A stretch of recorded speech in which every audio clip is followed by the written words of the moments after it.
क्या अब अमेरिका में नौकरी के जो अवसर की मैं बात करूँ, क्या कम हो रहे हैं और भारत में अब अच्छा मौका है ग्रोथ करने के लिए जो यूथ अब अमेरिका के सपने देख रहे हैं? देखिए, यहाँ पे चांसेस तो इंडिया में बहुत हैं, हाँ, लेकिन जो एनवायरनमेंट है ना ग्रोथ का, हाँ, वो मैं अगर अमेरिका से कंपैरिजन करूं, बात कड़वी लगेगी लेकिन सच्चाई है। जो सच्चाई सुनना चाहते हैं वो देखें, ये अदरवाइज वो बंद कर दें।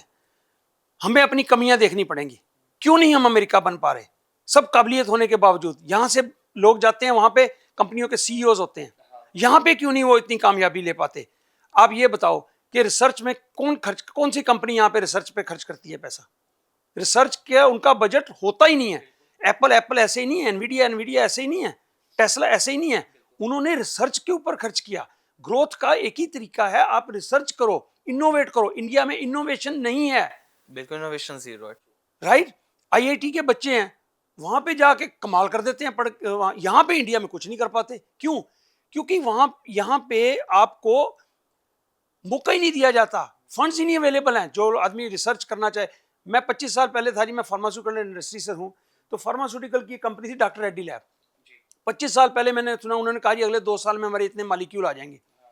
तो आज 25 साल तो हो गए हैं, एक भी मालिक्यूल इंडिया की किसी कंपनी ने एक भी मालिक्यूल कोई रिसर्च करके दुनिया को नहीं दिया।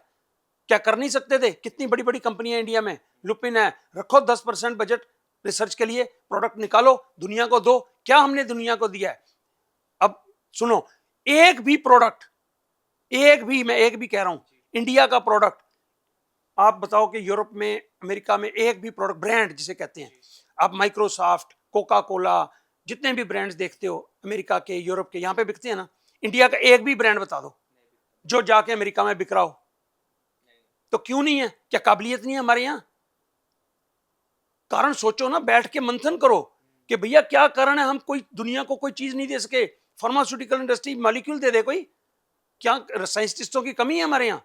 बैठो मिलके एक प्रोडक्ट बनाओ, रिसर्च बनाओ, दुनिया को अपना गुलाम बनाओ। अमेरिका ने गुलाम बना रखा है ना। कोशिश ट्राई कर ही नहीं पा रहे ना। तो उसके लिए एक तो बजट नहीं है। एक आपने सबीर भाटिया का नाम सुना होगा, हॉटमेल उसने अमेरिका में जाके बनाई थी 1996 में, 96 में। हाँ, तो पहली हॉटमेल जो ईमेल होती थी, जी, जो जी, पुराने जी। लोग जानते होंगे, उसने फिर माइक्रोसॉफ्ट को बेच दी थी $450 मिलियन में। उस समय का काफी वक्त। उसकी मैंने अभी एक इंटरव्यू सुनी, वो कहता था कि वेंचर कैपिटल फंड जो है ना, उन्हीं के सिर के ऊपर सारा काम चलता है, ये रिसर्च होती है। क्योंकि 10 साल 20 साल उनकी रिसर्च में लगते रहते हैं। तो वहां पे अमेरिका में फंड्स जो है ना, ऐसी कंपनी को देते हैं फंड्स के, लो जी काम शुरू करो, 20 साल 15 साल पैसा देते रहते हैं, देते रहते हैं। जब उनका मॉलिक्यूल आ गया, सारे पैसे उनके वसूल हो जाते हैं। इंडिया के वेंचर फंड, कैपिटल फंड जो है इतने कमजोर हैं, वो किसी को पैसा देते ही नहीं। वो कहते हैं आज देता हूं तो 2 महीने में कमाई, 6 महीने में कमाई क्या, या साल में कमाई क्या। लॉन्ग टर्म के लिए इन्वेस्ट करने को तैयार ही नहीं है, फंड्स अवेलेबल ही नहीं रिसर्चेस के लिए। तो गवर्नमेंट को चाहिए ऐसे फंड्स के, जैसे आयुर्वेदा है। आयुर्वेदा में मैं कहता हूं, इंडिया का जो आयुर्वेदा है दुनिया को हिला सकता है। ऐसी ऐसी चीजें हैं यहाँ पे। तो इस पे पैसा खर्च करो, रिसर्च करो, इसको मार्केट कर दो दुनिया में। हमने योगा, योगा एक चीज है, आप जब ब्रांड की बात होती है, एक योगा ऐसी चीज है दुनिया पूरी में, इंडिया का ही है ना योगा। तो इस तरह से अब आयुर्वेदा है, इसमें रिसर्च करो। ट्रीटमेंट, रियल ट्रीटमेंट है। एलोपैथिक में ट्रीटमेंट ही नहीं है किसी चीज का। नहीं, बिल्कुल।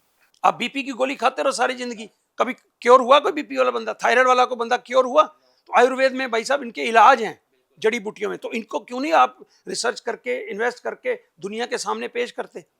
हिला दोगे आप दुनिया को। लेकिन हम, हमारी सोच, वर्क एथिक्स हमारे कमजोर हैं।